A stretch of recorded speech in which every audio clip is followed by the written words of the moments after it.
Greetings, fellow songwriters and seekers, and welcome back to Muse and Measure. If you haven't done so yet, please click the little guy on the lotus petal down below there and subscribe to this channel.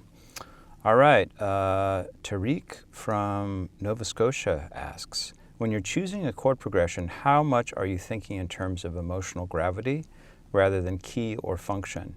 And are there progressions you return to because they feel like home, even if you don't fully trust them anymore? Really nice question. I would say it's all about emotional gravity, and the form and function of the chords is there to save you when you're following a certain path and you get to a point where you have no idea how to return to where you started from. Because, I don't know, maybe you could drop this, and as I've been developing songs lately, I'm dropping it. This kind of hero's journey where you're leaving home, going on this great adventure, have this peak experience, and then you're coming back to home, hopefully a transformed human being, a better human being. And I like to think of songs in that way too. Although I'm tending to write more that are just kind of going in one place and maybe a beeline or whatever to some other place. So I don't know how I feel about it right now as far as returning to home. But as far as using music theory and the form and function of chords, that's important to know. Because first of all, you want to know why a chord isn't working, but also when you're kind of painted yourself in a corner, what you're going to do about it. So let me just grab the guitar real quick, demonstrate what I mean. So for the longest time, and speaking of chord progressions that I did over and over again, I would do D minor to F. So I have the song, I'm Gonna Miss Me When I'm Gone.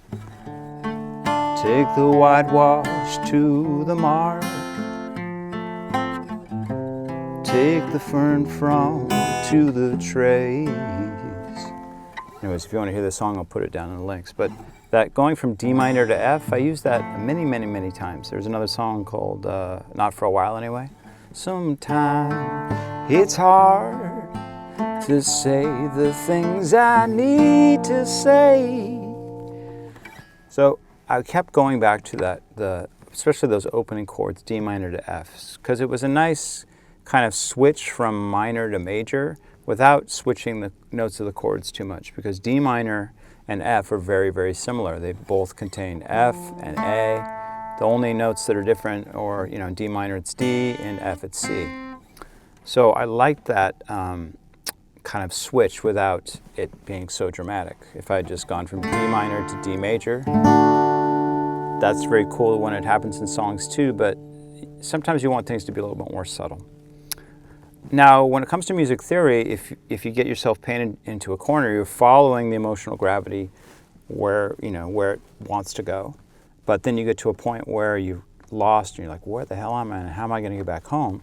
That's when the music theory can come in and you can think of, oh, okay, well, this is a dominant of this, so I can do this.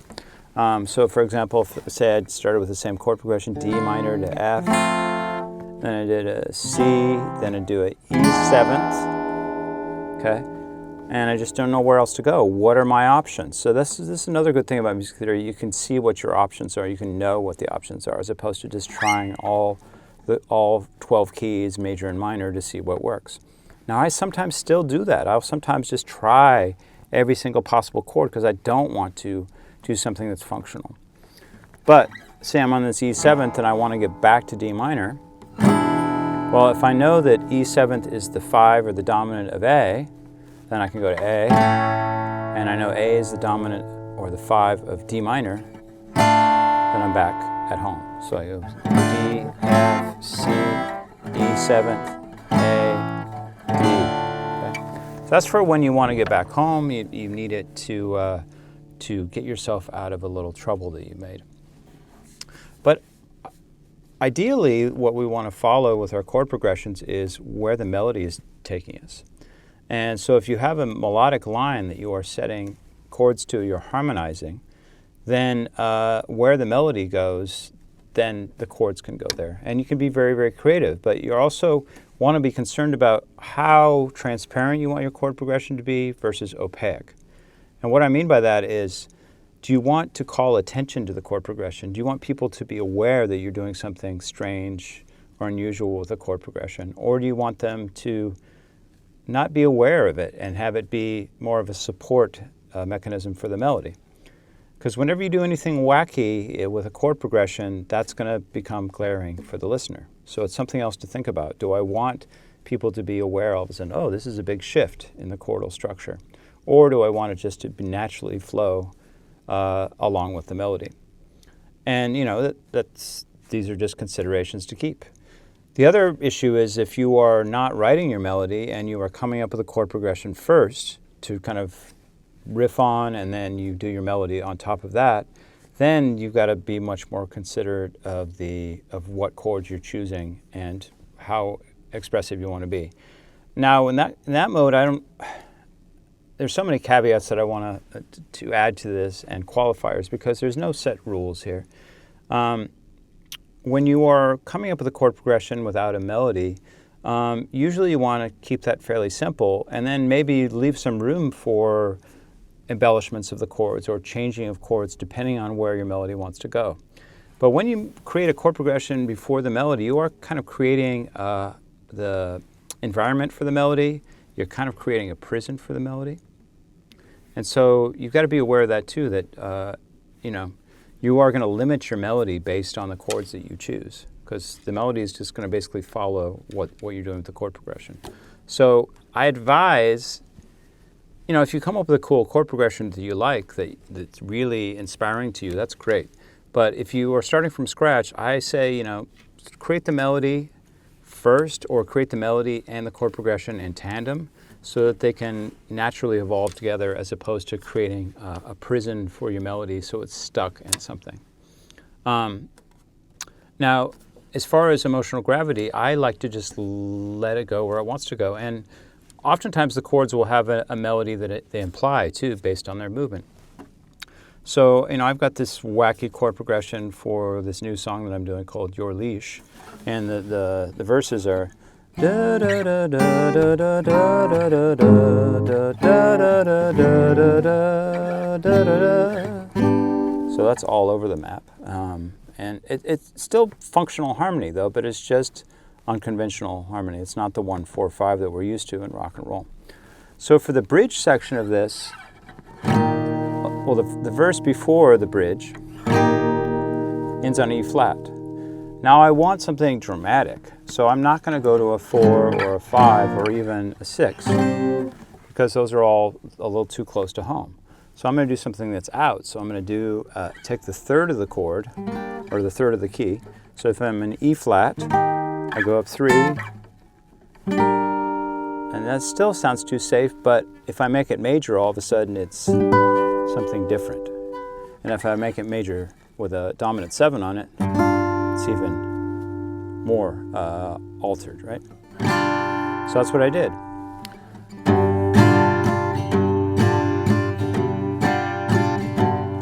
And then I go to C minor.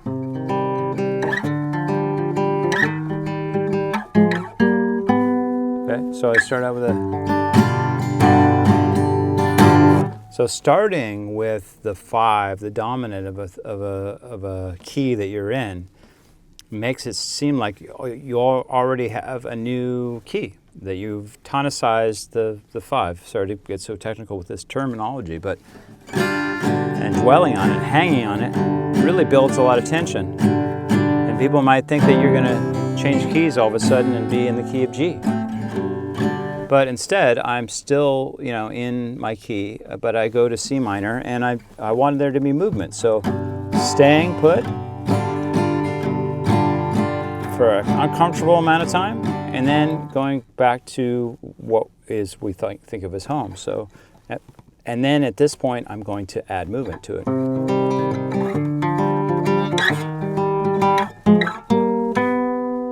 Okay, so that's C minor, D minor, E flat, major, F minor, G minor, but then I major it again. Okay, and I could just go back to what I did before, go back to the G7th, but I want to keep it moving.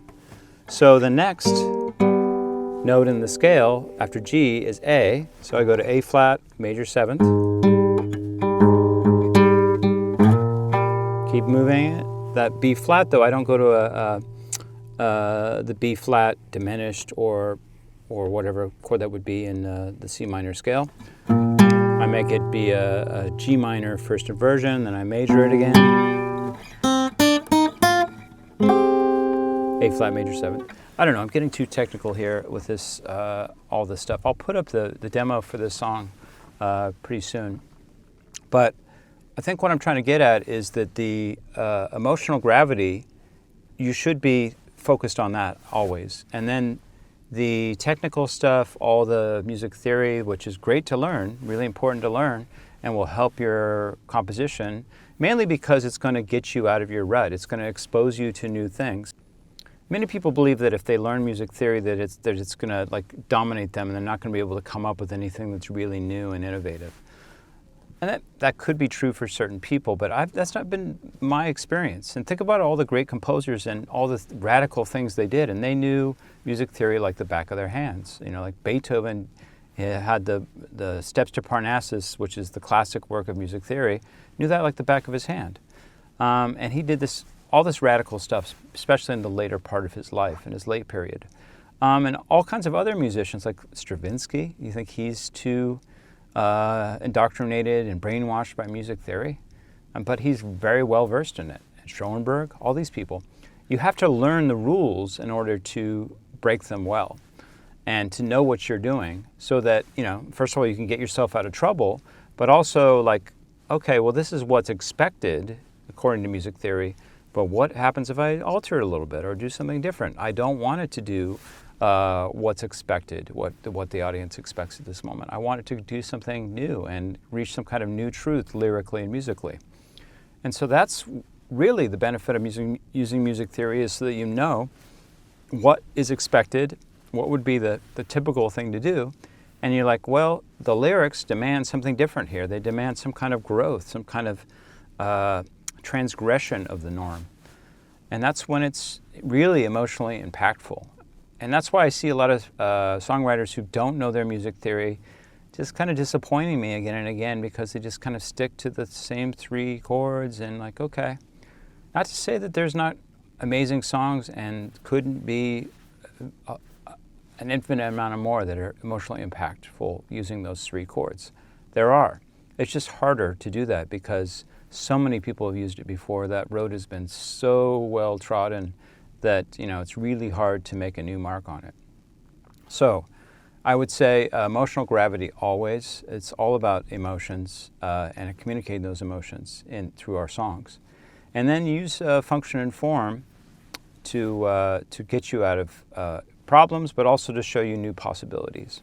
So that's why it's worth learning some music theory. And I think you can find all kinds of videos on YouTube. I'll be doing some more music theory stuff on this channel as well, just to teach the basics to people who want to learn. All right, well, thank you so much, Tariq, for your wonderful question. And if I didn't answer it, or if you have follow-up questions, please put them down in the comment section. Until next time, best of luck with your songwriting, your spiritual practice. Take care.